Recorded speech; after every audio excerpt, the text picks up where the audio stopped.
Hey everybody, this is my video that I made of the p365xl. I bought this about a year ago in August when they released it, and they released the idea of the Romeo Zero along with the gun at the same time. Waited about 6 months for Optics Planet to tell me that it's still back ordered, and a few months after that they asked me if I still wanted to buy it, and by that time, of course, 2020 SHOT Show came out, and they announced the holosun 507K, which is an aluminum body, more killerer, more betterer version of the Romeo Zero. So, of course, I canceled my order with Optics Planet, and I went to Kenzie's Optics because I was fed up with Optics Planet, as I'm sure many people I've seen are. And I waited, and I waited, and I waited. 4 months goes by, nothing. Expected to ship beginning of August. Sure. Finally, I saw someone was selling them on eBay, thanks to my friend on eBay who sent me this one. And I just got it.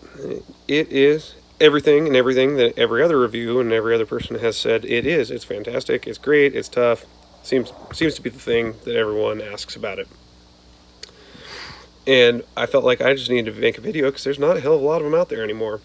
This is, of course, the P365. This is the Hogue grip, which gives us a little chonkier grip, a little better. My big old mitts fit on her a little better. And then, of course, I got the TLR6, which is pretty much the only light that fits on this gun without some modifications to a Picatinny rail. And this is the little baby brother, which, of course, would be the 510C. This is on a SIG 516, I think this is what this is. Fantastic. It's great AR. I love it. It's good. And this optic has been also fantastic. And the only thing I wanted was for my carry gun that I carry around in this little Vetter holster. It's not the greatest holster of all time. This little piece of Velcro is basically just to snap into my Vertex bag. Works good. It's effective. But this is pretty much everything they say it is. It's great. The gun is fantastic. That's just really a side note. I think I've got almost 3,000 rounds through this. Did have one failure, and that was the, what is it? It's the trigger bar spring inside the grip module actually snapped about 100 rounds ago. Broke. Shooting it, dead trigger. Look at it, realize what the problem was. Contacted SIG. SIG never got back to me. They're too busy making new guns and making new products and innovating and blah blah, whatever it was. I spent $4 on eBay to get a 3-pack of the springs, which isn't necessarily, I think that's kind of a bad omen when they sell you these replacement springs in 3-packs.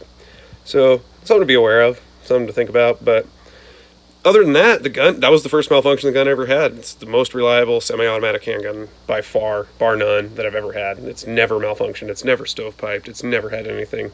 Granted, it's my carry gun, I keep it lubed, I keep it well taken care of.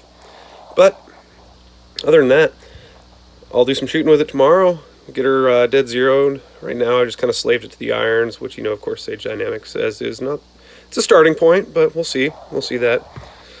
But yeah, it is absolutely tried and true of the little brother. The functionality is exactly the same as this. Of course, I painted the shit out of this one because it looks cool.